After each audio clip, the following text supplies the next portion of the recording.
ശത്രുൻ ഏനകുപ്പുതോ അജയൻ മൃധേ അല്ലെ, അജയൻ മൃധേ. യുദ്ധത്തിലൊക്കെ ജയം വേണം എന്ന് വിചാരിക്കുന്നവര് ഈ നാരായണ കവച മന്ത്രം ജപിച്ചാൽ മതി. ഒരു രീതിയിൽ നോക്കിയാൽ വലിയ ഒരു യുദ്ധമാണ് നമ്മളുടെ ജീവിതം തന്നെ യുദ്ധം അല്ലെ. എന്തൊക്കെ യുദ്ധ രാവിലെ മുതൽ വൈകുന്നേരം വരെ എന്നറിയില്ല. എല്ലാവർക്കും നല്ല ജയം വേണമെന്നാണ് ആഗ്രഹം. യുദ്ധത്തിലൊക്കെ ജയിക്കണം എന്നാണല്ലോ ആഗ്രഹം ഉണ്ടാവുക അല്ലെ. പരീക്ഷ ഒരു യുദ്ധമാണ്. കുട്ടികളെ സ്കൂളൊക്കെ ആക്കൽ തന്നെ ഒരു യുദ്ധ. അപ്പൊ അതില് അമ്മമാരെന്ത് വിചാരിക്കും? ജയിക്കാൻ സാധിക്കണേ. അത് എപ്പോഴും ജയമാണ് നമ്മുടെ ജീവിതത്തിൽ ആഗ്രഹിച്ചു കൊണ്ടിരിക്കുന്നത്. അപ്പൊ എല്ലാവിധ ജയവും ഉണ്ടാവാൻ ഈ നാരായണ കവച മന്ത്രം ജപിച്ചാൽ മതി. ആതതായിനഹ, ആതതായി എന്ന് പറഞ്ഞു കഴിഞ്ഞാൽ ആയുധം കയ്യിലേക്ക് എടുത്തു വരുന്ന ആളുകൾ, അവരെയാണ് ആതതായി എന്ന് പറയുക അല്ലെ. ആയുധം കയ്യിലേക്ക് എടുത്തു വരുന്നവരെ വല്ലാതെ പേടിക്കേണ്ടതാ. ഭീകരന്മാരായിരിക്കുന്ന ആളുകൾ അങ്ങനെ കൂടി വരുന്ന സമയം. അപ്പൊ അതൊന്നൊക്കെ രക്ഷ നേടണം എന്ന് വിചാരിക്കുന്ന ആളുകൾ ഈ നാരായണ കവച മന്ത്രത്തിനെ സ്ഥിരമായിട്ട് ഉപാസിക്കാൻ വേണ്ടിയിട്ട് ശ്രമിച്ചാൽ മതി.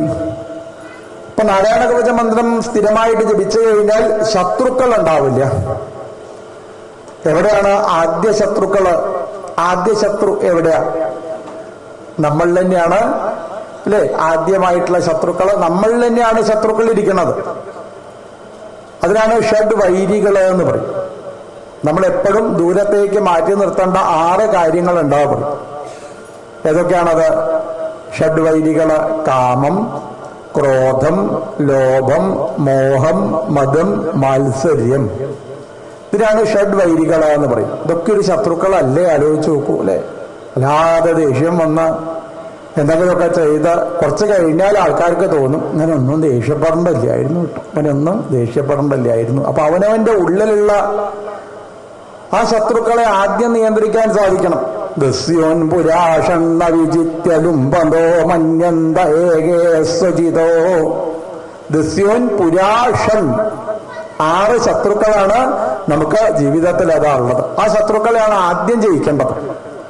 അവനവനെ തന്നെ നിയന്ത്രിക്കാൻ സാധിക്കുന്ന ഒരാൾക്ക് എവിടെ പോയി കഴിഞ്ഞാലും ഒരു കുഴപ്പം ഉണ്ടാവില്ല അല്ലെ. അതെന്താ വേണ്ടത്? തന്നെ നിയന്ത്രിക്കാൻ സാധിക്കണം. വറുത്ത വിത്ത് എവിടെ ഇട്ട് കഴിഞ്ഞാലും മുളക്കില്ല പറയും. വറുത്ത വിത്ത് ഏത് അനുകൂല സാഹചര്യം വന്നു കഴിഞ്ഞാലും അത് മുളക്കില്ല അല്ലെ.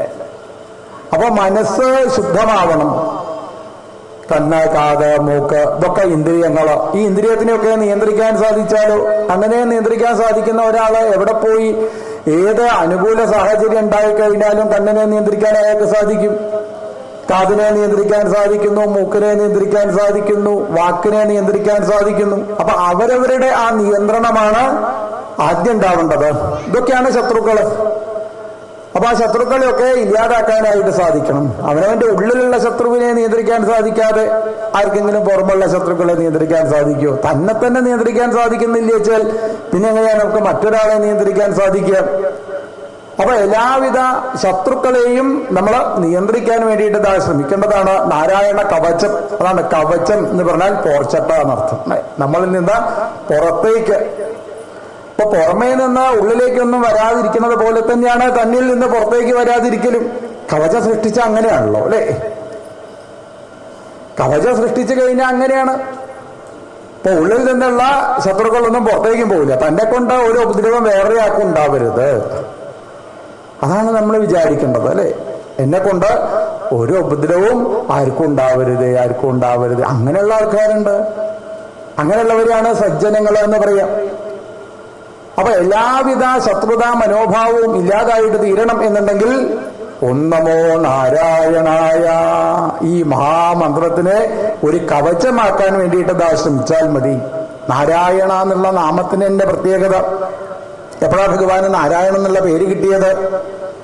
1000 ശിരസും 1000 കണ്ണും ഒക്കെ ആയി ഭഗവാൻ പുരുഷനായിട്ട് അവതരിച്ച് അനവധി കാലം വെള്ളത്തില് തപസ് ചെയ്തു. അപ്പോഴാണ് ഭഗവാന് നാരായണൻ എന്നുള്ള പേര് കിട്ടിയത്. മഹാനാരായണ സൂക്തം, ഒരു വലിയ സൂക്ത. ആ നാരായണ സൂക്തമൊക്കെ പഠിച്ചു കഴിഞ്ഞാൽ മനസ്സിലാവും അങ്ങനെ നാരായണ ഭാവത്തോടുകൂടിയ ആ ഭഗവാനെ തന്റെ ശരീരത്തിൽ ഒരു കവചമായിട്ട് ഇതാ സൃഷ്ടിക്കുക. അപ്പൊ അതെങ്ങനെ വേണം ജപിക്കുക എന്നുള്ളതിനൊക്കെ വളരെ വിസ്തരിച്ച് പറഞ്ഞു തരണമെന്ന് ശ്രീ ശുക ബ്രഹ്മർഷിയോട് പരീക്ഷിത് മഹാരാജാവ് പറഞ്ഞപ്പോഴാണ് നാരായണ കവച മന്ത്രം വിസ്തരിക്കുന്നത്. വിശ്വരൂപനാണ് ഇത് പറഞ്ഞു കൊടുക്കുന്നത്. ധൗതാംഘ്രിപാണിരാചമ്യ സ്വപവിത്ര ഉദങ്മുഖ. ധൗതാംഘ്രി പാണി ആചമ്യ, കയ്യ് കാല് ഇതൊക്കെ നന്നായിട്ട് കഴുകി ആചമനം ചെയ്യാന്ന് പറയും. ആചമനം ഉണ്ടാവണം അല്ലെ? ആചമിക്കുമ്പോഴാണ് ഇന്ദ്രിയങ്ങളൊക്കെ ശുദ്ധാവുക. അപ്പൊ ഇന്ന വിരല് കൊണ്ട് ഇന്ന സ്ഥലം തൊട്ട് കഴിഞ്ഞാൽ ആ സ്ഥലം ശുദ്ധായി. അപ്പൊ മൂക്ക് തൊടേണ്ട ഒരു വിരലുണ്ട്, കാത് തൊടേണ്ട വേറൊരു വിരലുണ്ട്, കയ്യ് തൊടേണ്ട ഒരു വിരലുണ്ട് അല്ലെ? അപ്പൊ ഇങ്ങനെയുള്ള വിരലുകളെ കൊണ്ട് ഇന്ന ഇന്ദ്രിയങ്ങളെ തൊടുന്ന സമയത്ത് അതൊക്കെ ശുദ്ധമായിട്ട് ഇതാതിരുന്നു. ഇതിനാണ് ആചമനം എന്ന് പറയാം. ഇങ്ങനെ വേണ്ട രീതിയിൽ ശരീരശുദ്ധി വരുത്തി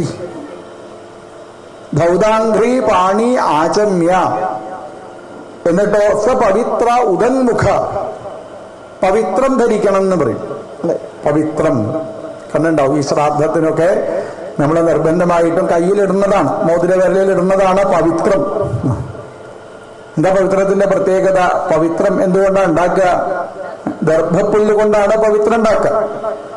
സാക്ഷാൽ ഭഗവാൻ വരാഹസ്വരൂപം സ്വീകരിച്ച് കാരണജലത്തിലേക്ക് ഇറങ്ങിപ്പോയി. ഭഗവാൻ ആ വെള്ളത്തിൽ നിന്ന് പുറത്തേക്ക് ഇറങ്ങിയപ്പോൾ ശരീരം ഒന്ന് ഇളക്കി. ആ സമയത്ത് ഭഗവാന്റെ ശരീരത്തിൽ നിന്ന് എവിടൊക്കെയാണോ ഈ വെള്ളം വന്ന് വീണത്, തീർത്ഥം വന്ന് വീണത്, ആ സ്ഥലത്താണ് ദർഭപ്പുല്ലുകൾ ഉണ്ടായത് എന്നൊക്കെ വർണ്ണിക്കണം. അപ്പൊ ഈ ദർഭപ്പുല്ലുള്ള സ്ഥലം അത് ശുദ്ധമാണ് എന്ന് പറയും. ദർഭപ്പുല്ല് ഉണ്ടായിക്കഴിഞ്ഞാൽ ആ സ്ഥലം ശുദ്ധമാണ്. അപ്പൊ നമ്മള് ശുദ്ധമാവേണ്ട കാര്യങ്ങളൊക്കെ അതിലൊക്കെ എന്താ കൂട്ടിച്ചേർക്കുക? ദർഭപ്പുല്ല് കൂട്ടിച്ചേർക്കും അല്ലെ? ഇപ്പൊ അമ്പലത്തില് ഭഗവാൻ അഭിഷേകം കഴിക്കുകയാണെന്ന് വെച്ചാൽ അതിന്റെ പുണ്യാഹം നടത്തുകയാണ് എന്നുണ്ടെങ്കിൽ അതിലെന്തുണ്ടായിരിക്കും? ദർഭപ്പുല്ലുണ്ടായിരിക്കും. ഇപ്പൊ ശുദ്ധമായിരിക്കുന്ന വെള്ളമൊക്കെ ആളുകളൊക്കെ തളിക്കുന്ന സമയത്ത് ദർഭപ്പുല്ല് കൊണ്ടാണ് തളിക്കുക അല്ലെ? അപ്പൊ ആ വെള്ളം ശുദ്ധമായിട്ട് ഇതാ മാറി. പിന്നെ മാലയൊക്കെ കെട്ടുന്ന ആൾക്കാർ ശ്രദ്ധിച്ചു നോക്കിക്കോളൂ. ഒരുവിധം കഴിവുണ്ടോ അവരെന്തേ ചെയ്യുള്ളൂ? ദർഭപ്പുല്ല് കൊണ്ടാണ് മാല കെട്ടുക. എന്തുകൊണ്ടാണ് ദർഭപ്പുല്ല് കൊണ്ട് മാല കെട്ടണമെന്ന് പറയുന്നത്? ഭഗവാൻ അത്രത്തോളം ഇഷ്ടമാണ് ദർഭപ്പുല്ല് അല്ലെ? കാരണം ഭഗവാന്റെ ശരീരത്തിൽ നിന്നും വന്നതായിരിക്കുന്ന വെള്ളം അത് വീണ സ്ഥലത്താണ് ദർഭപ്പുല്ല് ഇതാ ഉണ്ടാവുന്നത്. അങ്ങനെ ധൗതാംഘ്രി പാണിരാചമ്യ സ്വപവിത്ര ഉദന്മുഖ, അങ്ങനെ ദർഭപ്പുല്ല് കൊണ്ട് ഉണ്ടാക്കിയതായ പവിത്രമൊക്കെ ശരീരത്തിലതാ കയ്യിലതാ അണിഞ്ഞുകൊണ്ട് ഉദന്മുഖ. പിന്നെന്ത് വേണം? വടക്കോട്ട് തിരിഞ്ഞിരിക്കണം എന്ന് പറയും. അപ്പോ ഒരിക്കലും നിലത്തിരിക്കാൻ പാടില്ല പറയും. നമ്മളെ ധർമ്മത്തിനനുസരിച്ച് ആചാരത്തിനനുസരിച്ച് നിലത്തിരിക്കരുത്. എവിടെ ഇരിക്കാൻ പാടുള്ളൂ? പലകയുടെ മുള ഇരിക്കാൻ പാടുള്ളൂ. അതിനാണ് ആവണപ്പലക എന്നൊക്കെ കേട്ടിട്ടുണ്ടാവും അല്ലെ? ആവണപ്പലക കണ്ടിട്ടുണ്ടായിരിക്കും. അമ്പലത്തിലൊക്കെ സ്ഥിരമായിട്ട് ജോലി ചെയ്യുന്ന ആൾക്കാരോട് ഇത് പറയേണ്ട കാര്യമൊന്നുമില്ല, അവർക്കറിയാം ആവണപ്പലക. അത് പല രീതിയിലാണ് ആവണപ്പലക ഉണ്ടാക്കുക. ആസനത്തിന് കൂർമാസനം എന്നുള്ള ഒരു പേരുണ്ട്, കൂർമാസനം. ഇപ്പൊ കൂർമ്മം എന്ന് പറഞ്ഞാൽ എന്താ അർത്ഥം? കൂർമ്മം എന്ന് പറഞ്ഞാൽ ആമ അല്ലെ? ആമയുടെ ആകൃതിയില് പലകയൊക്കെ അതാ ഉണ്ടാക്കി. എങ്ങനെ വേണം പലക വെക്കുക? അതിന്റെ വാല് വലത്തെ ഭാഗത്തേക്കാണോ ഇടത്തെ ഭാഗത്തേക്കാണോ? പലകേന്റെ മുകളിൽ ഇരുന്നിട്ട് വേണ്ട അതിനല്ലേ? ഏത് ഭാഗത്തേക്കാ? ഇടത് ഭാഗത്തേക്ക് അതിന്റെ വാല് വെക്കാൻ പാടുള്ളൂ. അതേപോലെ ഈ പലക ചാരി വെക്കുന്നതിനൊക്കെ നിയമങ്ങളുണ്ട്. ഇന്ന രീതിയിൽ ചാരി വെക്കാൻ പാടുള്ളൂ. എപ്പോഴും പലക നിലത്തിടാനായിട്ട് പാടില്ല. പലകേന്റെ മുകളിൽ ഇരിക്കേണ്ട സമയത്ത് നിലത്ത് വെക്കാൻ പാടുള്ളൂ. ആ ഇരിക്കേണ്ട ആള് അവിടെ ഇരിക്കുന്ന സമയത്ത് ഇരുന്ന് കഴിഞ്ഞുകൊണ്ട് വെച്ചാൽ എന്ത് വേണം? ആ പലക പിന്നെ നിലത്ത് വെക്കാൻ പാടില്ല. അത് ഒരു ഭാഗത്ത് മാറ്റി ചാരി വെക്കണം എന്ന് പറയും അല്ലെ? അപ്പൊ അതിന്റെ വാല് ഇന്ന സ്ഥലത്തേക്ക് വേണം. അതിനൊക്കെ ചില നിയമങ്ങളുണ്ട്. നമ്മൾ എല്ലാവിധ ആചാര്യത്തിനും നിയമങ്ങളുണ്ട്. ഇതൊന്നും വെറുതെ നടത്തുന്നതല്ല. കടന്നുറങ്ങുന്ന സമയത്ത് ആലോചിച്ച് നോക്കിക്കോളൂ. എങ്ങോട്ടൊക്കെ തല വെച്ചിട്ടേ കടന്നുറങ്ങാൻ പാടുള്ളൂ അല്ലേ? കിഴക്കോട്ട് തല വെച്ച് കടന്നുറങ്ങാം, പിന്നെ തെക്കോട്ട് തല വെച്ച് കടന്നുറങ്ങാം. സാധാരണയ്ക്ക് രണ്ട് സ്ഥലത്തേക്ക് തല വെച്ച് കിടക്കാറില്ല. എങ്ങോട്ടൊക്കെ? പടിഞ്ഞാറ് ഭാഗത്തേക്കും വടക്ക് ഭാഗത്ത്. ഇപ്പൊ അതൊക്കെ ശാസ്ത്രീയമായിട്ട് ഇതാ തെളിയിച്ചു. പണ്ട് അറിവുള്ളതായിരിക്കുന്ന ആളുകള് ഇങ്ങനെ ചെയ്യാൻ പാടുള്ളൂ. അതൊക്കെ ആചാരം. ആ ആചാരമൊക്കെ ഇന്ന് സത്യമാണ് സത്യമാണ് സത്യമാണ് എന്നിങ്ങനെ തെളിഞ്ഞതാ വരുന്നുണ്ട്. എന്തെങ്കിലും ഒരു കാരണം ഉണ്ടായിരിക്കും ഇതൊക്കെ പറയുന്നതില്, അല്ലെ? അതിൻ്റെ ഉള്ളില് ഒരു കാരണം ഉണ്ടായിരിക്കും. ആ കാരണം എന്താന്ന് സാവധാനത്തിലെ ആളുകൾക്ക് ഇതാ മനസ്സിലാവുള്ളൂ. ചെറിയ കുട്ടികളോടൊപ്പം കാരണം പറഞ്ഞു കൊടുക്കേണ്ട കാര്യമൊന്നുമില്ല. പണ്ടൊക്കെ കാരണവന്മാരെന്താണോ പറയുന്നത് അതിനനുസരിച്ച് കുട്ടികൾ ഇതാ, അല്ലെ? അതിനനുസരിച്ചാണ് കുട്ടികൾ ഇതാ വളർന്നത് അവര്. ഇപ്പോഴോ പണ്ടത്തെ കാര്യം പറയാതിരിക്കുക ഭേദം. ഇപ്പൊ പറഞ്ഞിട്ടും കാര്യമില്ല, അല്ലെ? അപ്പൊ എന്തെങ്കിലും ഒരു കാരണം അതിലുണ്ടായിരിക്കും. അപ്പൊ ഇന്ന രീതിയിലേ കിടക്കാൻ പാടുള്ളൂ, ഇന്ന രീതിയിൽ വേണതായിരിക്കുക, ഉദങ്ങുമുഖ വടക്കോട്ട് തിരിഞ്ഞിരിക്കാം. എന്നിട്ട് പവിത്രമൊക്കെ കയ്യിലേക്ക് എടുത്തിട്ട് ഈ മന്ത്രം ജപിക്കാൻ വേണ്ടിയിട്ട് ഇതാ ശ്രമിക്കേണ്ടതാണ്. കൃതസ്വാംഗ കരന്യാസോ മന്ത്രാഭ്യം വാഗ്യതശുചി. മന്ത്രം എന്ന് പറഞ്ഞാൽ തന്നെ എന്താ അർത്ഥം? എന്തിനാ മന്ത്രം എന്ന് പറയാ? മന്ത്രയതി ഇത് മന്ത്രം എന്ന് പറയും. മന്ത്രിക്കുക എന്നൊക്കെ കേട്ടിട്ടുണ്ട്. മെല്ലെ ജപിക്കുന്നതിനാണ് മന്ത്രം എന്ന് പറയാ. മന്ത്രം ഒരിക്കലും ഉറക്കെ ജപിക്കാൻ പാടില്ല. കഴിയുന്നത് മറ്റുള്ളവർ കേൾക്കാതെ ജപിക്കുന്നതിനാണ് കൂടുതൽ പ്രാധാന്യം.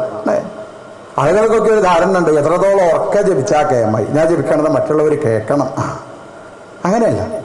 അപ്പൊ അവനവന് ഉപദേശം കിട്ടിയതായ കാര്യങ്ങള് എന്ത് ചെയ്യണം? നമ്മളെ മറ്റുള്ളവരെ അറിയിക്കാൻ പാടില്ല. പറയും, ഞാൻ ഇത്ര പ്രാവശ്യം മന്ത്രം ജപിക്കാറുണ്ട്, ഇത്ര പ്രാവശ്യം ഞാൻ മന്ത്രം ജപിക്കാറുണ്ട്. അവര് ജപിച്ചാൽ മതി. ഇതിനത് മറ്റുള്ളവരെ അറിയിക്കണത് അതിന്റെ ആവശ്യമൊന്നുമില്ല. അപ്പോ ആ മന്ത്രം അത് ഉപദേശത്തിനനുസരിച്ച് സ്വീകരിച്ച് അങ്ങനെ ജപിക്കേണ്ടതാണ് മന്ത്രങ്ങള്. ഇത് നാരായണ കവചം എന്നുള്ളത് ഒരു വലിയതായ മന്ത്രമാണ്. ഈ മന്ത്രം ജപിക്കണതിന് മുന്നേ വാഗ്യത ശുചി, വാക്ക് ശുചിയായിട്ട് തീരണം, നാവ് ശുചിയാവണം. നാവ് എപ്പോഴാ ശുദ്ധാവുക? അല്ലെ? ഇപ്പൊ നമ്മളെ നാവ് ശുദ്ധമാണോ? ആലോചിച്ച് നോക്കൂ. കഴിക്കാൻ പാടില്ലാത്തത് കഴിച്ചു കഴിഞ്ഞാൽ നാവ് അശുദ്ധായി, പറയാൻ പാടില്ലാത്തത് പറഞ്ഞു കഴിഞ്ഞാൽ നാവ് അശുദ്ധായി. ഇപ്പൊ ഭഗവാനെ പൂജയൊക്കെ കഴിക്കുന്ന ആൾക്കാര് ഈ പൂജ കഴിക്കുന്നതിന്റെ മുന്നേ നാവ് ശുദ്ധാവാൻ, ശരീരം ശുദ്ധാവാൻ ചില മന്ത്രങ്ങളൊക്കെ ജപിക്കും. അപ്പൊ നമ്മളെ നാവ് ശുദ്ധാവണെച്ചാൽ ഏറ്റവും എളുപ്പമായിട്ടുള്ള മാർഗം ഭഗവാന്റെ തിരുനാമം ജപിച്ചാൽ മതി. നാമം ജപിക്കാൻ പുറപ്പെടുന്നതോട് കൂടിയിട്ട് ആ നാവ് ശുദ്ധമായിട്ട് തീരണു, അല്ലേ? ഓടയിലൂടെ ഒഴുകി വരുന്നതായ മലിനജലം അത് ഗംഗയിൽ എത്തിക്കഴിഞ്ഞാൽ പിന്നെ ആരും ഇത് ഓടയിലെ മലിനജലാണ് എന്ന് പറയാറില്ല. പിന്നെന്തേ പറയൂ? ഗംഗാജലം എന്നേ പറയൂ. അതേപോലെ ഇന്നലെ വരെ നമ്മളെ നാവ് കൊണ്ട് എന്ത് കഴിച്ചു, നാവ് കൊണ്ട് എന്ത് പറഞ്ഞു എന്ന് നോക്കാതെ ഇന്ന് ഭഗവാന്റെ തിരുനാമം ജപിക്കാൻ തയ്യാറുണ്ടോ? അപ്പോൾ നമ്മളുടെ ആ നാവ് ശുദ്ധമായിട്ട് തീരണു, അല്ലേ? അപ്പൊ നാവ് ശുദ്ധമാവാൻ ഭഗവാന്റെ തിരുനാമം നന്നായിട്ട് ജപിക്കാൻ ഏതൊക്കെ നാമങ്ങളാണ് ജപിക്കേണ്ടത്? നാരായണമയം വർമ്മസ്തന്നഹ്യേ ഭയ ആഗതേ ജാനയോ പാദയോർജാനിനോരൂർവോരുതരേ ഹൃദ്യധോരസി മുഖേ ശിരസ്യാനുപൂർവ്യാദോങ്കാരാദീനി വിന്യസേൽ ഓം നമോ നാരായണായേതി. ഓം നമോ നാരായണായ എന്നുള്ള 8 അക്ഷരമുള്ളതായ ഭഗവാന്റെ തിരുനാമം. 8 അക്ഷരമുള്ളത് കൊണ്ടാണ് ഓം നമോ നാരായണായ എന്ന മന്ത്രത്തിന് അഷ്ടാക്ഷരം എന്നിതാ പറയാം. ഈ അഷ്ടാക്ഷര മന്ത്രത്തിന് നല്ല പ്രാധാന്യമുണ്ട്. ഏത് വലിയ പൂജ കഴിഞ്ഞാലും, ഏത് വലിയ ഹോമം കഴിഞ്ഞാലും, ഏത് വലിയ യാഗം കഴിഞ്ഞാലും ഈ യാഗത്തിലോ ഹോമത്തിലോ പൂജയിലോ ഏതെങ്കിലും തരത്തിലുള്ള വാക്കുകൊണ്ടോ ശരീരം കൊണ്ടോ പ്രവൃത്തി കൊണ്ടോ ദോഷം വന്നിട്ടുണ്ടെച്ചാൽ അതൊക്കെ എപ്പോഴാ ഇല്ലാതാവുക? ഈ ഭഗവാന്റെ തിരുനാമം അഷ്ടാക്ഷരം ജപിക്കുന്നതോട് കൂടിയിട്ടാണ് എല്ലാവിധ പാപകർമ്മങ്ങളും ഇല്ലാതാവുക എന്ന് പറയും, അല്ലെ? എല്ലാ പാപങ്ങളും എപ്പോഴാ ഇല്ലാതാവുക? ഈ നാമം ജപിക്കാൻ പുറപ്പെട്ടാൽ മതി. അതും അഷ്ടാക്ഷരം. ഓം നമോ നാരായണായ, ഓം നമോ നാരായണായ, ഓം നമോ നാരായണായ. അങ്ങനെ 8 പ്രാവശ്യം ആ മന്ത്രം ജപിക്കുന്നതോട് കൂടി തന്നെ ഏതെങ്കിലും തരത്തിലുള്ള പാപകർമ്മങ്ങൾ നമ്മളിലേക്ക് കയറി വന്നിട്ടുണ്ട് വെച്ചാൽ ആ പാപമൊക്കെ ഇല്ലാതായി നമ്മൾ ചെയ്തതായിരിക്കുന്ന കർമ്മം ശുദ്ധമായിട്ട് തീരുന്നു. അതുകൊണ്ട് ഓം നമോ നാരായണായ എന്നുള്ള മന്ത്രം നാവിലൂടെ ജപിക്കുമ്പോ നാവടക്കത ശുദ്ധമായിട്ട് തീരുന്നു. ഇങ്ങനെ ഓം നമോ നാരായണായ എന്നുള്ള മന്ത്രം കൊണ്ട് ശരീരത്തില് വലിയതായ ഒരു കവചം സൃഷ്ടിക്കാൻ വേണ്ടിയിട്ട് ശ്രമിക്കേണ്ടതാണ്. അതിനാണ് അംഗം എന്ന് പറയാം. അംഗന്യാസം എന്ന് പറയും. ഏതൊരു പൂജയും നടത്തുന്നതിന്റെ മുന്നേ ഏതൊരു ദേവനെയാണോ നമ്മൾ പൂജ കഴിക്കുന്നത് ആ ദേവനായിട്ട് തീരണം എന്ന് പറയും, അല്ലെ? അർച്ചകസ്യ പ്രഭാവേണ പിന്നെന്താണ്? ശിലോ ഭവതി ശങ്കര എന്ന് പറയും, അല്ലെ? ശിലയെപ്പോഴാ ശങ്കരനായിട്ട് മാറുന്നത്?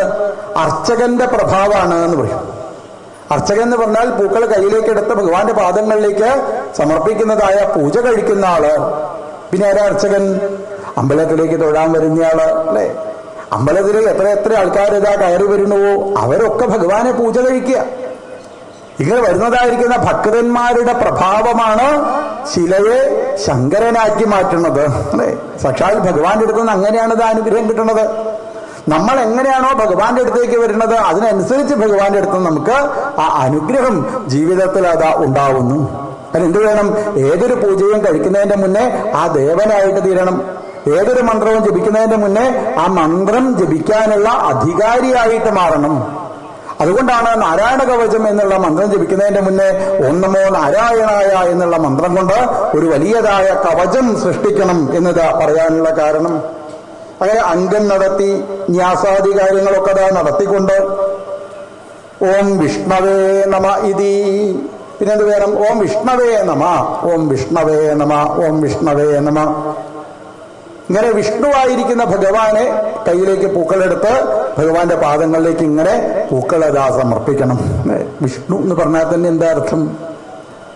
വിഷ്ണു നമ്മൾ ഇടയ്ക്കിടയ്ക്ക് പറയാറുണ്ടല്ലോ, കുട്ടികൾക്കൊക്കെ പേരിടാറുണ്ടല്ലോ അല്ലെ? ആർക്കാ അറിയാതിന്റെ അർത്ഥമൊക്കെ. വിഷ്ണു എന്ന് പറഞ്ഞാൽ എന്താ അർത്ഥം? വ്യാപനശീലത്തോടു കൂടിയവൻ. ലോകം മുഴുവനും വ്യാപിച്ചിരിക്കുന്നത് കൊണ്ടാണ് ഭഗവാൻ എന്ത് പേര് കിട്ടിയത്? വിഷ്ണു എന്നുള്ള പേര് തന്നെ അതാ കിട്ടിയത്. ലോകം മുഴുവനും നിറഞ്ഞിരിക്കുന്നയാളാണ് ഭഗവാൻ. അതുകൊണ്ടാണ് ഭഗവാന് വിഷ്ണു എന്നുള്ള പേര് തന്നെ അതാ കിട്ടിയത്. ഓം വിഷ്ണവേ നമ ഇതി ആത്മാനം പരമം ധ്യായേത്. പിന്നെ എന്ത് വേണം? നമ്മൾ നന്നായിട്ട് ധ്യാനിക്കണം. ആരെയാണ് ധ്യാനിക്കേണ്ടത്? ആത്മാനം പരമം ധ്യായേൽ. തന്റെ ഉള്ളിലുള്ളതായ ജീവചൈതന്യമായ സാക്ഷാൽ ഭഗവാനെ കണ്ണടച്ച് നന്നായിട്ട് ധ്യാനിക്കുക. ചന്ദ്രകിരണങ്ങൾ പൊടിക്കുന്ന തിരുനഖങ്ങളോടുകൂടി പാദങ്ങളിൽ സ്വർണത്തിന്റെ പാദസരം ധരിച്ച് പീതാംബരപ്പെട്ട നിറഞ്ഞുടത്ത് അരയിൽ വലിയതായ സ്വർണ്ണാഭരണം ചാർത്തി വരമാല അണിഞ്ഞ് രത്നമാലകൾ അണിഞ്ഞ് സ്വർണ്ണമാലകൾ അണിഞ്ഞ് മുത്തുമാലകൾ അണിഞ്ഞ് തുളസിമാലകൾ അണിഞ്ഞ് കഴുത്തിൽ കൗസ്തുഭ രത്നം ചാർത്തി 4 തൃക്കൈകളിൽ ശംഖ് ചക്രം ഗദ താമരപ്പൂവ് എന്നിവ ധരിച്ചുകൊണ്ട് തോൾവളകൾ അണിഞ്ഞ് സ്വർണ്ണവളകൾ അണിഞ്ഞ് സ്വർണ്ണമോതിരം ചാർത്തി അതിമനോഹരമായി പുഞ്ചിരിച്ച് ഉയർന്ന നാസികയോടുകൂടി വാലിട്ട തൃക്കണ്ണെഴുതി ഗോപിക്കൊടി ചാർത്തി കാതിൽ മകരകുണ്ടലങ്ങൾ അണിഞ്ഞ് സ്വർണത്തിന്റെ കിരീടം ചാർത്തി മയിൽപ്പീലി അണിഞ്ഞ ഭഗവാനെ ആത്മാനം തന്റെ ഉള്ളിൽ അങ്ങനെ ഇരിക്കുന്ന ആ ആത്മ ചൈതന്യത്തിനെ തന്നെ നമ്മൾ ആരാ? ഈശ്വരനാണ് നമ്മൾ അല്ലെ? അല്ലെങ്കിൽ ഭഗവാനാവുന്നത് വരെ ഭഗവാനെ നന്നായിട്ട് ധ്യാനിക്കണം. തന്റെ ഉള്ളിൽ അങ്ങനെ ശോഭിക്കുന്നതായ ഭഗവാനെ, ആ ഈശ്വരനെ മാത്രമേ ഓർക്കാനായിട്ട് പാടുള്ളൂ അല്ലെ? കണ്ണ് തുറന്നാൽ പുറമെ ഒരു വസ്തു കാണാതിരിക്കാൻ എന്ത് ചെയ്താൽ മതി? ലോകം മുഴുവനും നടന്നു നിൽക്കുന്ന വിഷ്ണുവിനെ ധ്യാനിക്കുക. ആ ലോകം മുഴുവനും നടന്നു നിൽക്കുന്നതായ വിഷ്ണു തന്നെയാണ് ആത്മാനം ധ്യായേൽ, തന്റെ ഉള്ളിലങ്ങനെ സ്ഥിതി ചെയ്യണത്. അപ്പൊ ആ ഭഗവാനെ കണ്ണടച്ചു കഴിഞ്ഞാലും കണ്ണ് തുറന്നാലും ഭഗവാനെ തന്നെ കാണിച്ചാൽ എന്ത് വേണം? ഉള്ളിലും ആ ഭഗവാനെ തന്നെ നന്നായിട്ട് ധ്യാനിക്കാൻ വേണ്ടിയിട്ട് ഇതാ ശ്രമിക്കേണ്ടതാണ്. വിദ്യാ തേജസ്തപോ മൂർത്തിമിമം മന്ത്രമുദാഹരേത്. വിദ്യാ തേജസ്തപോ മൂർത്തിമിമം മന്ത്രമുദാഹരേത്. നല്ല വിദ്യ ഉണ്ടാവണം, നല്ല അറിവുണ്ടാവണം എന്ന് വിചാരിക്കുന്നവർ ഈ നാരായണ കവച മന്ത്രം ജപിച്ചാൽ മതി. നല്ല തേജസ് ഉണ്ടാവണം, ശരീരത്തിനൊക്കെ നല്ല കാന്തി ഉണ്ടാവണം, സൗന്ദര്യം ഉണ്ടാവണം എന്ന് വിചാരിക്കുന്നവര് നാരായണ കവച മന്ത്രം ജപിച്ചാൽ മതി. ഇമം മന്ത്രം ഉദാഹരേത്. ഓം. പിന്നെന്ത് വേണം? പ്രണവം ജപിക്കണം. ഏതൊരു മന്ത്രം ജപിക്കുന്നതിന്റെയും മുന്നേ പ്രണവം ജപിക്കണം അല്ലെ? പ്രണവം ജപിക്കാതെ ഒരു മന്ത്രവും ജപിക്കാനായിട്ട് പാടില്ല. പ്രണവം ജപിക്കുന്നതോട് കൂടിയിട്ടാണ് മന്ത്രങ്ങള് പൂർണ്ണമാവുന്നത് എന്ന് പറയും. എല്ലാ മന്ത്രവും എപ്പോഴേ പൂർണ്ണമാവുള്ളൂ? പ്രണവത്തോട് കൂടിയിട്ട് ജപിക്കാനായിട്ട് ഇതാ സാധിക്കണം. അപ്പോഴാണ് മന്ത്രം പൂർണ്ണമാവുക. ഏതാണ് പ്രണവം? ഓംകാരം. ഓംകാരത്തിനാണ് പ്രണവം എന്ന് പറയുക. എന്താ ഓംകാരത്തിന്റെ പ്രത്യേകത? എല്ലാവിധ മന്ത്രങ്ങളും ഓംകാരത്തിൽ അടങ്ങിയിട്ടുണ്ട്. മംഗള ശബ്ദമാണ് ഓംകാരം അല്ലെ? അധശബ്ദശ്ച ഓംകാരശ്ച എന്ന് പറയും. അധ എന്നുള്ള ശബ്ദവും ഓംകാരവും മംഗള ശബ്ദമാണ്. അപ്പോ ഓം എന്നുള്ള ആ പ്രണവം ജപിച്ചതിന് ശേഷം മന്ത്രം ആരംഭിക്കണം. ഹരിർവിദധ്യാൻ മമ സർവരക്ഷാം. ഹരിയായിരിക്കുന്ന ഭഗവാൻ എന്നെ എല്ലാ സമയത്തും രക്ഷിക്കണേ. എപ്പോഴാ ഭഗവാൻ ഹരിയായിട്ട് അവതരിച്ചത്? അല്ലെ, നമ്മൾ എപ്പോഴും പറയുന്ന ഒരു മന്ത്രമാണ്, ഒരു നാമമാണ് ഹരി എന്നുള്ളത്. പല ആൾക്കാർക്കും പേരൂടാറുണ്ട് ഹരി എന്ന്. അല്ലെ, ഹരി എന്ന് പറഞ്ഞാൽ എന്താ അർത്ഥം? ഹരി എന്ന് പറഞ്ഞാൽ പല അർത്ഥമുണ്ട്. ഒരർത്ഥം ഭഗവാൻ മഹാവിഷ്ണുവിന്റെ ഒരു പര്യായമാണ് ഹരി എന്നുള്ളത്. എപ്പോഴാ ഭഗവാന് ഹരി എന്ന് പേര് കിട്ടിയത്? 4ാമത്തെ മന്വന്തരത്തിൽ ഹരിണിയുടെയും ഹരിമേധസിന്റെയും പുത്രനായി ഭഗവാൻ ഹരിയായിട്ട് അവതരിച്ച് ഗജേന്ദ്രന് മോക്ഷത്തിനെ പ്രദാനം ചെയ്തു. അപ്പൊ ഹരി എന്ന് പറയുന്ന സമയത്ത് തന്നെ ഏത് രൂപമാണ് നമ്മൾ ഓർക്കേണ്ടത്? ഗജേന്ദ്രനെ അനുഗ്രഹിക്കുവാൻ വേണ്ടി ഗരുഡന്റെ പുറത്തങ്ങനെ വന്നിരിക്കുന്ന സാക്ഷാൽ മഹാവിഷ്ണുവിന്റെ സ്വരൂപത്തിനെ മനസ്സിലേക്ക് നന്നായിട്ട് ധ്യാനിക്കണം. ഹരി എന്നുള്ള നാമം ജപിക്കുന്നതോടുകൂടി തന്നെ എല്ലാവിധ ദുഃഖത്തിനും കാരണമായിരിക്കുന്ന പാപകർമ്മങ്ങള് നമ്മളിൽ നിന്ന് ഇല്ലാതായിട്ട് തീരുന്നു. ഹരിഹരതി പാപാനി, പാപങ്ങളെ ഹരിക്കുന്നത് കൊണ്ടാണ് ഭഗവാന് ഹരി എന്നുള്ള പേര് തന്നെ കിട്ടിയിട്ടുള്ളത്. ഹരിക്കുക എന്ന് പറഞ്ഞാൽ എന്താ അർത്ഥം? സ്കൂളൊക്കെ പഠിച്ച ആൾക്കാർക്ക് അറിയാം അല്ലെ. ഹരിക്കുക പറഞ്ഞാല് ഇല്ലാതാവുന്നു. നമ്മൾ അറിയണില്ല, നമ്മളിൽ നിന്ന് പാപകർമ്മങ്ങൾ ഇല്ലാതാവുന്നത് നമ്മൾ അറിയണില്ല. അത് ആര് ജപിച്ചു എന്നുള്ളതിന് പ്രാധാന്യമില്ല. മന്ത്രം ജപിക്കുന്നുണ്ടോ, നാമം ജപിക്കുന്നുണ്ടോ, അറിയണവര് ജപിച്ചാലും തിരക്കടില്ല, അറിയാത്തവര് ജപിച്ചാലും തിരക്കടില്ല. അല്ലെ, തീയന്റെ സ്വഭാവമാണ് പറയും. തീയ തൊട്ട് കഴിഞ്ഞാൽ പൊള്ളിക്കുക എന്നുള്ളത് തീയന്റെ സ്വഭാവം. ഇതാര് തൊട്ടെന്ന് നോക്കാറുണ്ടോ? അല്ലെ, PhD കഴിഞ്ഞ ആളാണോ, LKG പഠിക്കുന്ന കുട്ടിയാണോ, അത് തീയെന്നൊക്കെ പതിവില്ല. അത് ആര് തൊട്ട് കഴിഞ്ഞാലും പൊള്ളും. അതേപോലെ ഈ മന്ത്രം ആര് ജപിക്കുന്നു അവർക്കാണ് അതിൻ്റെതായിരിക്കുന്ന ഗുണത ഉള്ളത്. അപ്പൊ ഹരിയായിട്ട് സാക്ഷാൽ ഭഗവാനത ഇവിടെ അവതരിച്ചു. എങ്ങനെയാ ഭഗവാന്റെ സ്വരൂപം? പദകേന്ദ്ര പൃഷ്ഠേ. പദകേന്ദ്ര പൃഷ്ഠേ. പദകൻ എന്ന് പറഞ്ഞാൽ ആരാണ്? ഗരുഡൻ. അല്ലെ, ഗരുഡന്റെ പുറത്തങ്ങനെ ഇരിക്കുന്ന സാക്ഷാൽ ഭഗവാൻ. പദകേന്ദ്ര പൃഷ്ഠേ ദരാരി ചർമാസി ഗതേഷു ചാപപാശാൻ ദധാന അഷ്ടഗുണോഷ്ടബാഹു. എങ്ങനെയുള്ള ആളാണ് ഭഗവാൻ? അഷ്ടൈശ്വര്യത്തോടു കൂടിയിട്ട് 8 കൈകളിൽ 8 തരത്തിലുള്ള ആയുധങ്ങളൊക്കെ ധരിച്ചുകൊണ്ട് ഗരുഡന്റെ പുറത്തങ്ങനെ ഇരിക്കുന്ന സാക്ഷാൽ ഭഗവാൻ. പലതരത്തിലുള്ള ആയുധങ്ങളാണ് 8 കൈകളിൽ ധരിച്ചിട്ടുള്ളത്.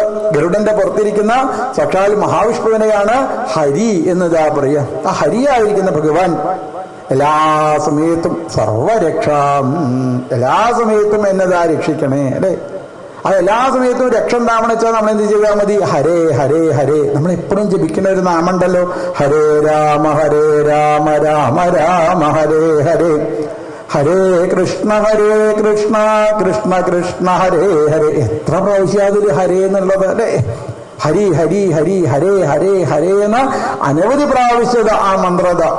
അല്ലെ, കലിസന്ധരണ ഉപനിഷത്ത് മന്ത്രം എന്നാണ് ഇതിനെതാ പേര്. നാരദ മഹർഷിയാണ് ഈ കലിസന്ധരണ ഉപനിഷത്ത് മന്ത്രത്തിനെ ലോകത്തിൽ മുഴുവനും പ്രചരിപ്പിച്ചത്. അപ്പൊ അതിലെ അനവധി പ്രാവശ്യം ഹരിയെ ഓർക്കുന്നു, ഹരിയെ നമ്മളിതാ ജപിക്കണു. അല്ലെ, അപ്പൊക്കെ നമ്മളുടെ പാപകർമ്മങ്ങള്, ദുഃഖത്തിന് കാരണമായിരിക്കുന്ന പാപകർമ്മങ്ങള് ഇല്ലാതായിട്ട് തീരുന്നു. ജലേഷുമാം രക്ഷതു മത്സ്യമൂർത്തി യാദോഗണേഭ്യോ വരുണസ്യ പാശാൽ ജലേഷു മായാവടുവാമനോ വ്യാളത്രിവിക്രമഖേവതു വിശ്വരൂപ സ്ഥലേഷു മായാവടുവാമനോ വ്യാളത്രിവിക്രമഖേവതു വിശ്വരൂപ ജലേഷു മാം രക്ഷതു മത്സ്യമൂർത്തി. നമ്മൾ വെള്ളത്തിലേക്ക് ഇറങ്ങുന്ന സമയത്ത് മത്സ്യമൂർത്തിയായിരിക്കുന്ന ഭഗവാൻ എന്നതാ രക്ഷിക്കണേ. അല്ലെ, മത്സ്യമായിട്ട് ഭഗവാൻ അവതരിച്ചിട്ട് എവിടെ ഭഗവാൻ ഇല്ലാത്തത് ആലോചിച്ച് നോക്കൂ. എല്ലാ സ്ഥലത്തും വ്യാപിച്ചിരിക്കുന്നുണ്ട് സാക്ഷാൽ ഭഗവാൻ. ഒരു സ്ഥലത്ത് ഭഗവാൻ ഉണ്ട് എന്നുള്ള രീതിയിൽ നമ്മൾ നോക്കിക്കഴിഞ്ഞാൽ ആ ഭഗവാൻ നമ്മളേതാ വന്നതാ രക്ഷിക്കുന്നു. അല്ലെ, അപ്പൊ നമ്മളുടെ ഉപാസനയാണ് നമ്മളുടെ മുന്നിലേക്ക് ആ ഭഗവാൻ ഇതാ എത്തിച്ചേരുന്നത്. ആരാ ഭഗവാനെ സ്വരൂപം സൃഷ്ടിക്കുന്നത്? ആരാണ് സൃഷ്ടിക്കുന്നത്? അല്ലെ, നമ്മളാണ് ഭഗവാന് സ്വരൂപം സൃഷ്ടിക്കുന്നത്. നരസിംഹത്തിന്റെ സ്വരൂപത്തിനെ ആരാ സൃഷ്ടിച്ചത്? ഹിരണ്യകശിപുവാണ് നരസിംഹത്തിന്റെ സ്വരൂപത്തിനെ സൃഷ്ടിച്ചത്. ഹിരണ്യകശിപു തന്റെ മുന്നിലങ്ങനെ വന്ന് വരം തരാൻ തയ്യാറായി നിൽക്കുന്ന ബ്രഹ്മാവിനോട് പറഞ്ഞു, എന്റെ മുന്നിലേക്ക് ഭഗവാൻ ഇന്ന രീതിയിൽ വരണം. ഏതൊക്കെ രീതിയിൽ വേണം വരിക? മനുഷ്യരൂപത്തിൽ പാടില്ല. പിന്നെയോ ദേവൻ കൊല്ലാൻ പാടില്ല, മനുഷ്യൻ കൊല്ലാൻ പാടില്ല. ആയുധം കൊണ്ട് കൊല്ലാൻ പാടില്ല, ആയുധം ഇല്ലാതെ കൊല്ലാൻ പാടില്ല. ജീവനുള്ളതുകൊണ്ട് മരിക്കാൻ പാടില്ല, ജീവനില്ലാത്തതുകൊണ്ട് മരിക്കാൻ പാടില്ല. ഇങ്ങനെ ഹിരണ്യകശിപു ഇങ്ങനെ ഓരോ കാര്യങ്ങൾ പറയുമ്പോ ഇപ്പുറത്തുനിന്ന് ശ്രീകൃഷ്ണ ഭഗവാൻ 200 പേജിന്റെ പുസ്തകം എടുത്ത് പെണ്ണോണ്ട് ഇങ്ങനെ വരയ്ക്കുക. ഏത് രൂപം എടുക്കണം ഞാൻ, ഏത് രൂപം ഞാൻ എടുക്കണം അല്ലേ? ആരാ രൂപത്തിനെ സൃഷ്ടിച്ചത്? നരസിംഹസ്വരൂപത്തിനെ സൃഷ്ടിച്ചത് ആരാണ്? ഹിരണ്യകശിപ്പുവാണ് ഇതാ സൃഷ്ടിച്ചത് അല്ലെ? ഭക്തന്മാർക്കേ ഭഗവാന് സ്വരൂപമുള്ളൂ. ഒരു ജ്ഞാനിക്ക് ഭഗവാന് സ്വരൂപമില്ല, ഒരു യോഗിക്ക് ഭഗവാന് ഇതാ സ്വരൂപമില്ല. ഭക്തന്മാരാണ് ഇതാ സൃഷ്ടിക്കുക അല്ലെ? പ്രശസ്തമായിരിക്കുന്ന ഉദാഹരണം, അമ്പലത്തിലേക്ക് ഒന്നും അറിയാത്ത ഒരുത്തൻ ഒരു ഉത്സവത്തിന്റെ അന്ന് വന്നു അത്രേ. അതോ ജ്ഞാനിയായിരിക്കുന്ന നല്ല അറിവുള്ള പണ്ഡിതനായിരിക്കുന്ന ഒരാളാണ് അവിടെ പൂജ കഴിച്ചുകൊണ്ടിരിക്കുന്നത്. അത് അയാളെടുത്ത് ഇങ്ങനെ നല്ല പൈസയൊക്കെ ഉള്ള പട്ടുസാരിയൊക്കെ ഉടുത്ത ആൾക്കാർ, 50,000 ഉറുപ്പ്യന്റെ സാരി ഉടുത്തിയ ആൾക്കാരൊക്കെ വർത്താനം പറയുള്ളൂ. അങ്ങനത്തെ ആൾക്കാർ വർത്താനം പറയാൻ സമ്മതിക്കുള്ളൂ. അയാൾ ഇവ ഒന്നുമില്ലാതെ ഒരുത്ത ഇവിടെ വന്ന് ഇയാള് പൂജ വയ്ക്കുന്ന ശാന്തിക്കാരനോട് ചോദിച്ചു, അല്ല തേവരുടെ രൂപം എന്താ ചോദിച്ചു ഇത്രേ. മുന്നിലിരിക്കുന്ന ഇയാൾക്ക് അങ്ങോട്ട് ദേഷ്യം വന്നിട്ടേ പൂജ വയ്ക്കുന്ന തന്നെ പോലുള്ള ആൾക്കാരോട് സംസാരിക്കുന്ന പതിവില്ല ഞാൻ. നീ എന്താ ഇവിടെ വന്ന് ചോദിക്കണത്? ഈ ആൾക്കാരൊക്കെ ഇടയിൽ വെച്ചിട്ട് തേവരുടെ രൂപം എന്താണെന്നല്ലേ? പോത്തിന്റെ രൂപ പറഞ്ഞു അത്രേ. എന്തേ പോത്തിന്റെ രൂപം? ഇവൻ വിചാരിച്ചു അത് സത്യാന്നുള്ളത്. ഇവൻ എല്ലാ ദിവസവും ശ്രീകോലിന് മുന്നിൽ അങ്ങനെ വന്നു നിന്ന് തൊഴുന്ന സമയത്ത് ശ്രീകോലിലുള്ള ഭഗവാന്റെ സ്വരൂപത്തിനെ പോത്തിന്റെ രൂപത്തിലാണ് ഭഗവാൻ ഇങ്ങനെ ധ്യാനിക്കാത്ര. അങ്ങനെ അമ്പലത്തിൽ ഉത്സവം വന്നു. ഉത്സവം വന്ന സമയത്ത് അനവധി ആൾക്കാർ, എത്രയെത്ര ആൾക്കാരെ അറിയില്ല, എത്ര ആനേനെ കൊണ്ടുള്ള ഉത്സവമാണെന്നറിയില്ല. അങ്ങനെ അമ്പലത്തിന്റെ ശ്രീകോലിന്റെ ഉള്ളിലുള്ള ആ ദേവനെ കയ്യിലേക്ക് എടുത്ത് പുറത്തേക്ക് ഇറങ്ങാൻ വേണ്ടി പൂജ കഴിക്കുന്ന ആള് ശാന്തിക്കാരൻ പണ്ഡിതനായിരിക്കുന്ന അദ്ദേഹം ഉള്ളിൽ കയറി അർച്ചനാബിംബം കയ്യിലേക്ക് എടുത്ത് പുറത്തേക്ക് വരാൻ പുറപ്പെട്ടപ്പോ എത്രയായിട്ടും പുറത്തേക്ക് വരാൻ പറ്റുന്നില്ല. എന്തായിട്ടും പുറത്തേക്ക് ഇതാ ഇറങ്ങാൻ പറ്റുന്നില്ല. കമ്മിറ്റിക്കാര് വന്നിങ്ങനെ പറയുക, എന്താ തിരുമേനി വരാത്തത്? ശിവേലിക്ക് സമയമായില്ലേ? വേഗം വരൂ, വേഗം വരൂ, ഇയാൾക്ക് ഇറങ്ങാൻ പറ്റണ്ടേ? എന്തായിട്ടും ശ്രീകോവിലിന് പുറത്തേക്ക് ഇറങ്ങാൻ പറ്റണില്ല. അപ്പോഴാണ് പോത്തിന്റെ രൂപത്തില് ഭഗവാനെ ധ്യാനിക്കുന്ന ഒന്നും അറിയാത്ത അവൻ വന്ന് പറഞ്ഞു, എന്താ അറിയോ തിരുമേനി പുറത്തേക്ക് വരാൻ പറ്റാത്തത്?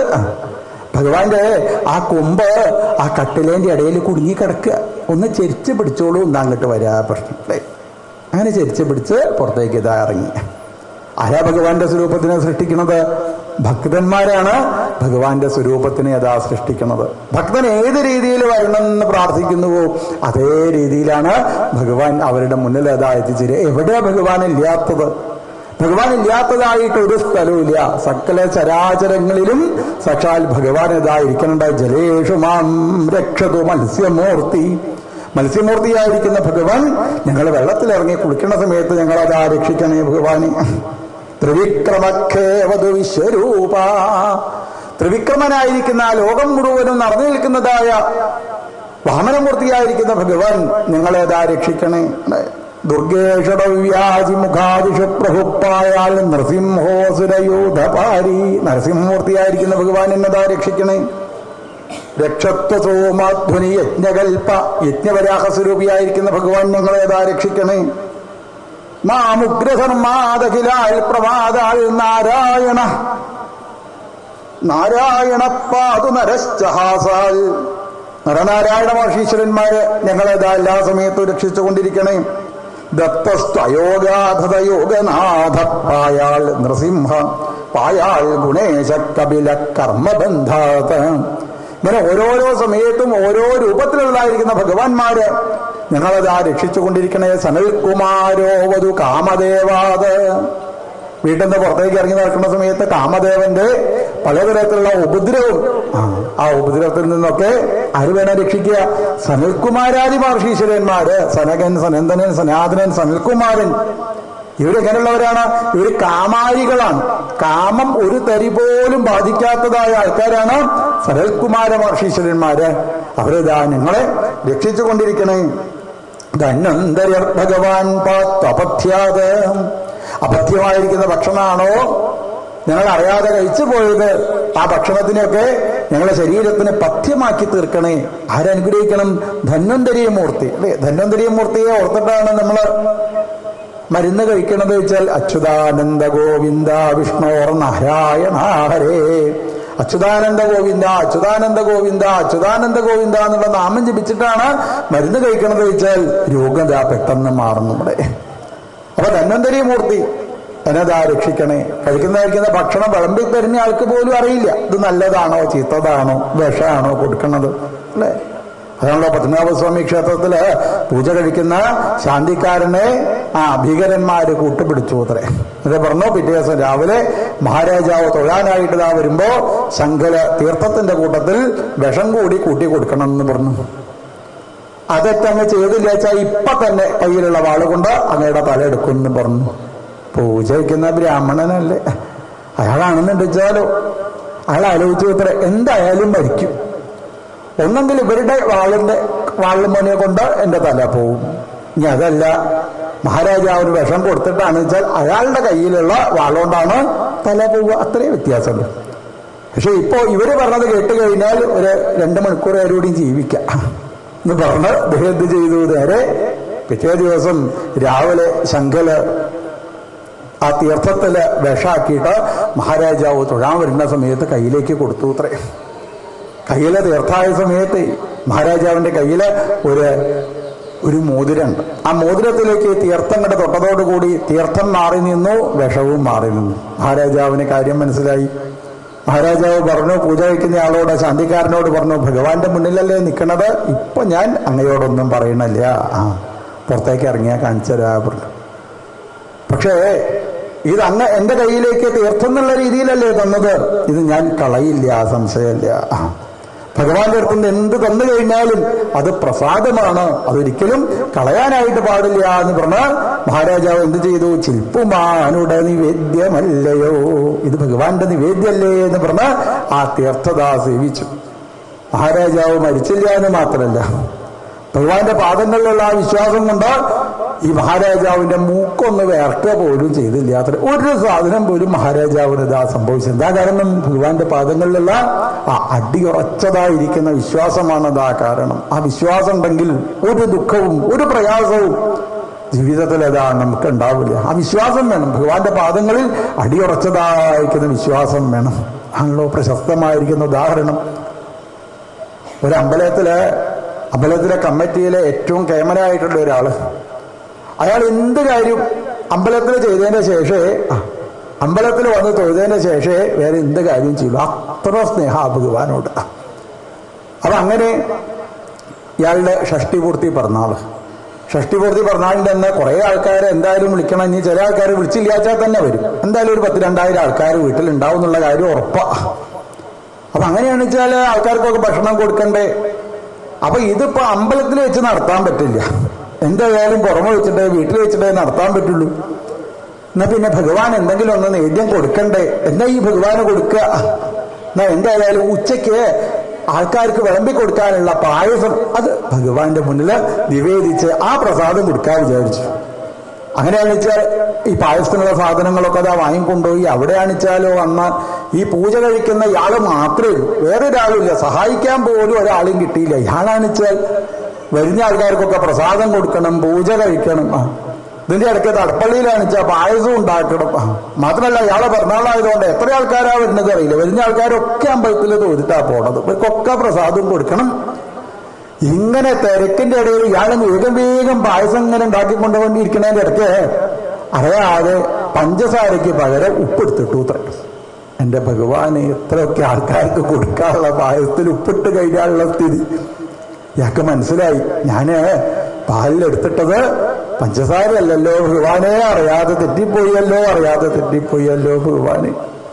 ഒന്നും സംശയിച്ചില്ല, അത്ര വേഗം അമ്പലക്കുളത്ത് പോയി കുളി കഴിഞ്ഞ് ഈറനോട് കൂടിയിട്ട് ഭഗവാന്റെ മുന്നിൽ വന്ന് കൈകൂപ്പി തൊഴുത് പറഞ്ഞു, ഭഗവാനെ രക്ഷിക്കണേ എന്ന് പറഞ്ഞ് കാക്കലേക്ക് വീണം കിടതാ നമസ്കരിച്ചു.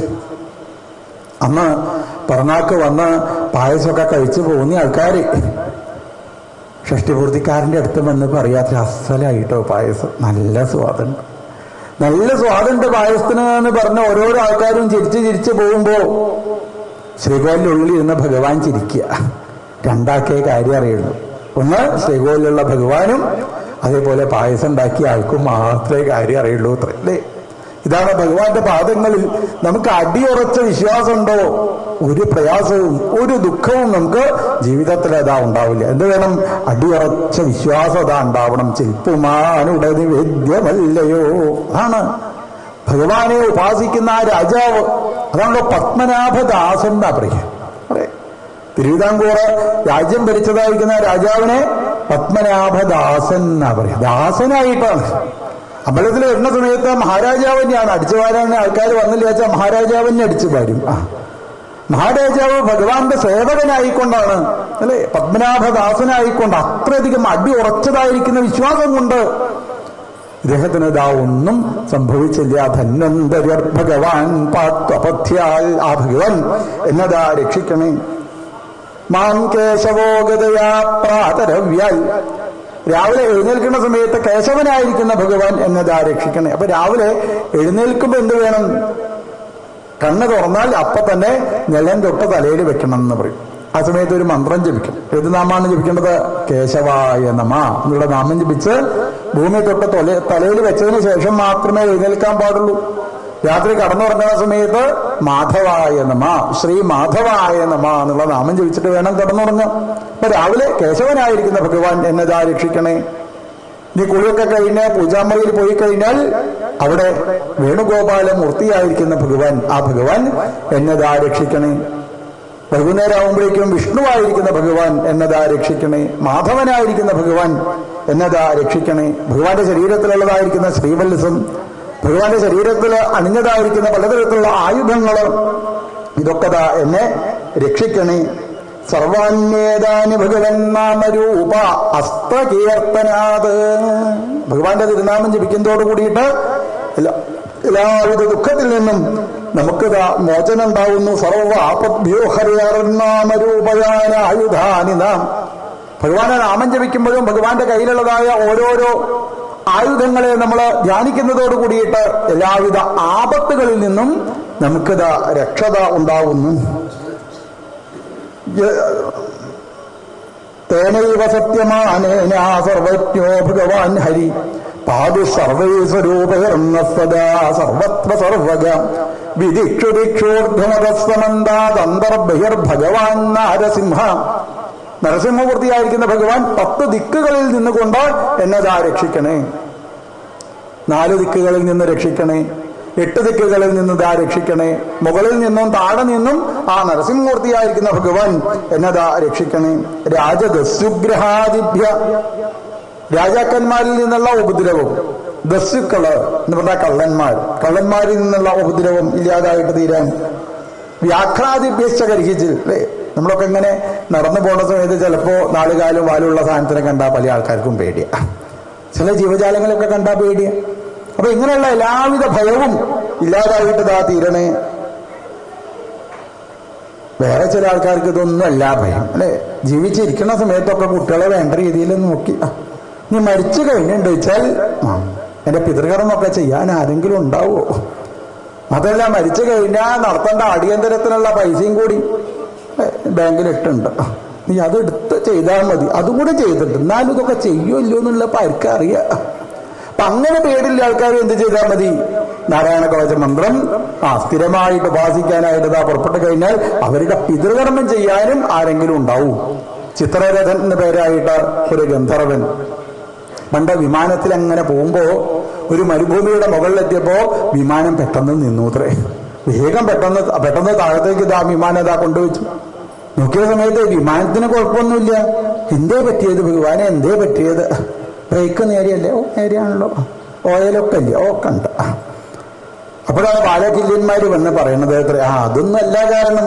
പിന്നെയോ, ഇവിടെ കൗശിക ഗോത്രത്തിൽപ്പെട്ട ഒരു ബ്രാഹ്മണൻ നാരായണ കവച മന്ത്രം ജപിച്ച് സിദ്ധി വന്നതായ ആ ബ്രാഹ്മണൻ, അദ്ദേഹം ഇവിടെ കടന്നിട്ടാണ് മരിച്ചത്. അദ്ദേഹത്തിന്റെ എല്ല് ഇതിന്റെ ചോട്ടിലെ കിടക്കുന്നുണ്ട്. ഈ എല്ലെടുത്ത് അങ്ങ് സരസ്വതി നദിയിൽ കൊണ്ടുപോയിട്ട് നിമജ്ജനം ചെയ്ത് പിതൃകർമ്മങ്ങൾ ചെയ്തു കഴിഞ്ഞാൽ അങ്ങക്ക് ഇവിടുന്ന് യാത്രയാവാം. നോക്കി പറഞ്ഞ പോലെ തന്നെ മണലൊക്കെ മാറ്റി വയ്ക്കപ്പെടാതെ അവിടെ കാണുന്നുണ്ട് ഇത്ര എല്ല്. ആ എല്ലെടുത്ത് സരസ്വതി നദിയിൽ കൊണ്ടുപോയി ആ പിതൃകർമ്മങ്ങളൊക്കെ ചെയ്ത് കഴിഞ്ഞതിന് ശേഷമാണ് ഇദ്ദേഹത്തിന് അവിടുന്ന് യാത്രയാവാനായിട്ട് സാധിച്ചത്. അപ്പൊ പിതൃകർമ്മം ചെയ്യാനും ഇനി ആരെങ്കിലും വേണമെന്ന് ആഗ്രഹമുണ്ടോ? എന്ത് ചെയ്താൽ മതി? സ്ഥിരമായിട്ട് ഈ നാരായണ കവച മന്ത്രം ഇങ്ങനെ ജപിക്കാൻ വേണ്ടിയിട്ട് ശ്രമിച്ചാൽ മതി. അത്ര ഐശ്വര്യാണ് അത്ര.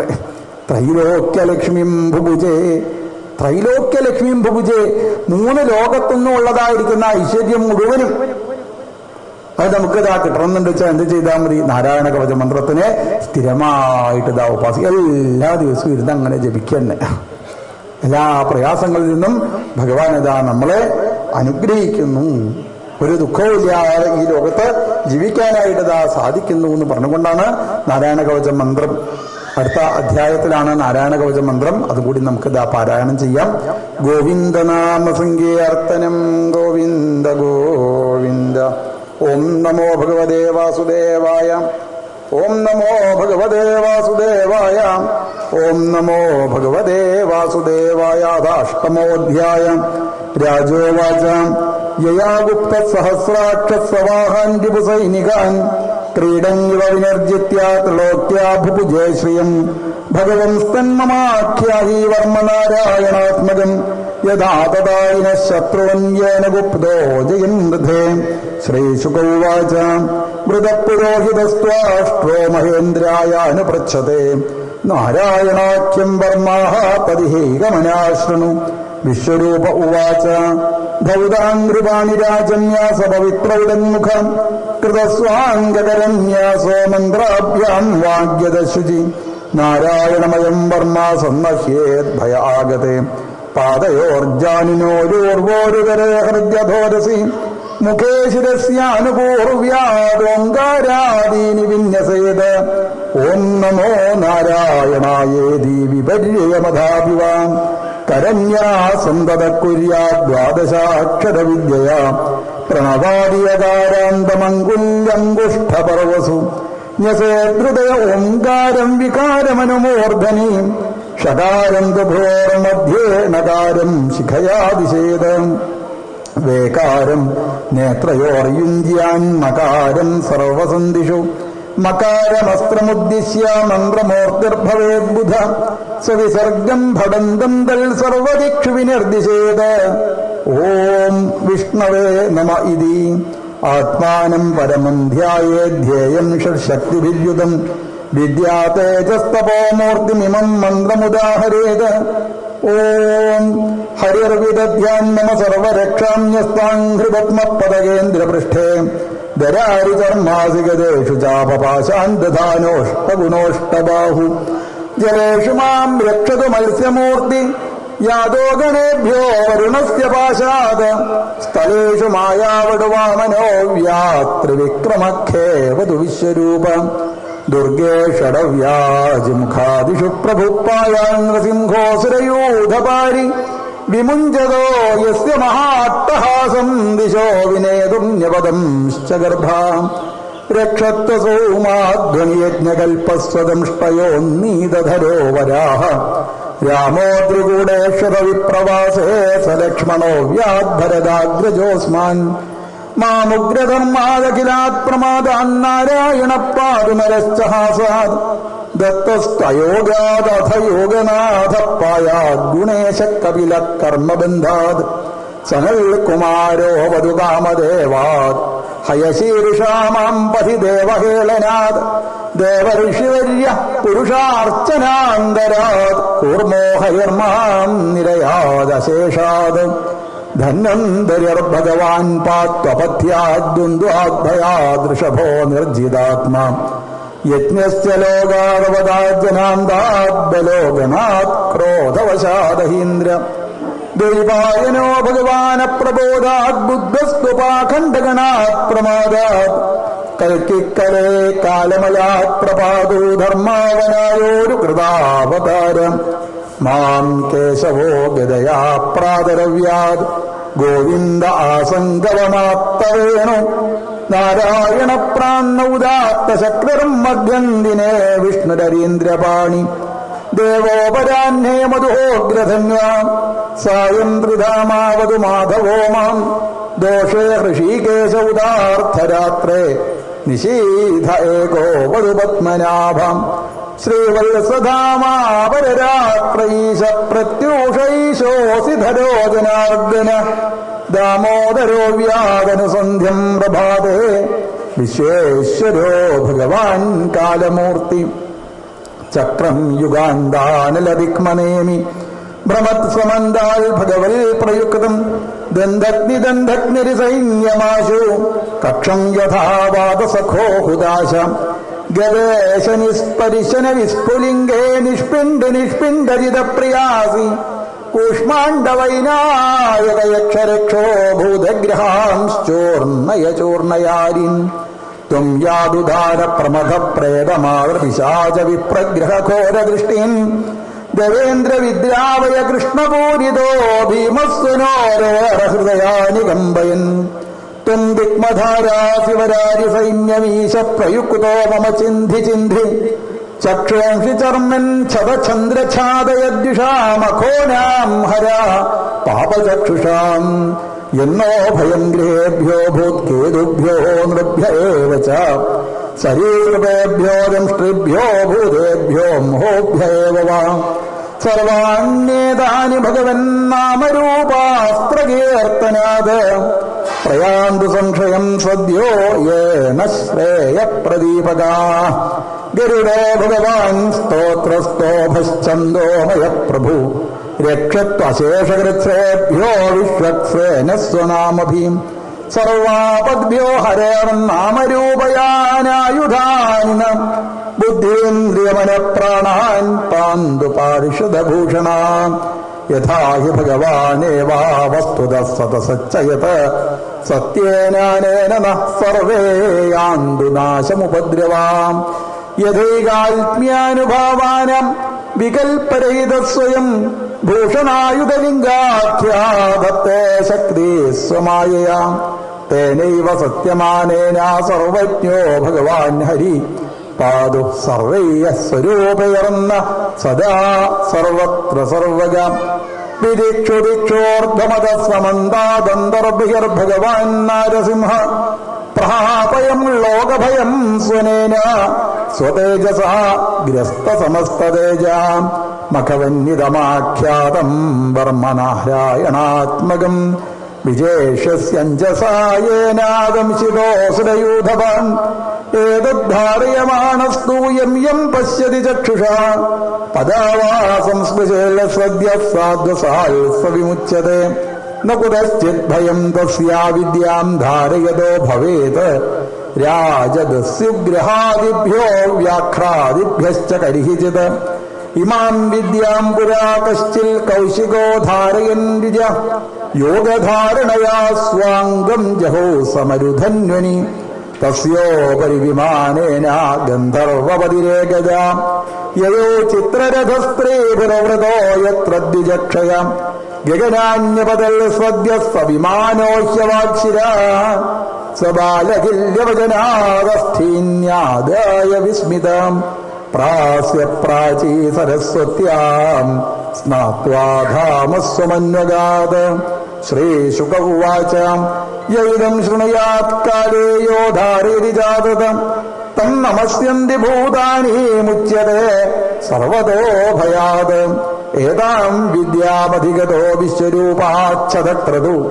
ത്രൈലോക്യലക്ഷ്മീം ബുഭുജേ വിനിർജിത്യ മൃധേ സുരാൻ ഇത് ശ്രീമദ്ഭാഗവതേ മഹാപുരാണേ പാരമഹംസ്യാം സംഹിതായാം ഷഷ്ഠസ്കന്ധേ നാരായണവർമ്മകഥനം നാമ അഷ്ടമോധ്യായ സർവത്ര ഗോവിന്ദനാമസങ്കീർത്തനം ഗോവിന്ദ ഗോവിന്ദ. നാരായണ കവച മന്ത്രമാണ് നമ്മൾ പാരായണം ചെയ്ത് സമർപ്പിച്ചത്. എല്ലാ ദിവസവും നാരായണ കവച മന്ത്രം ജപിക്കുന്നതിന് കൂടുതൽ പ്രാധാന്യമുണ്ട്. ഇത് നന്നായിട്ട് മനസ്സിലാവണമെന്ന് വിചാരിച്ചിട്ടാണ് കുറച്ച് വിശദമായിട്ട് ഈ മന്ത്രത്തിനെ പറ്റിയിട്ട് പറഞ്ഞു തന്നത്. ഭഗവാൻ ഇന്ന് നിവേദ്യം സപ്താഹമണ്ഡപത്തിന് മുന്നിൽ കൊണ്ടുവന്നത് സമർപ്പിക്കാവുന്നതാണ്. ഭാഗവതത്തിലെ ഷഷ്ഠസ്കന്ധത്തിലെ 8ാമത്തെ അധ്യായത്തിലാണ് നാരായണ കവച മന്ത്രം വർണ്ണിക്കുന്നത്.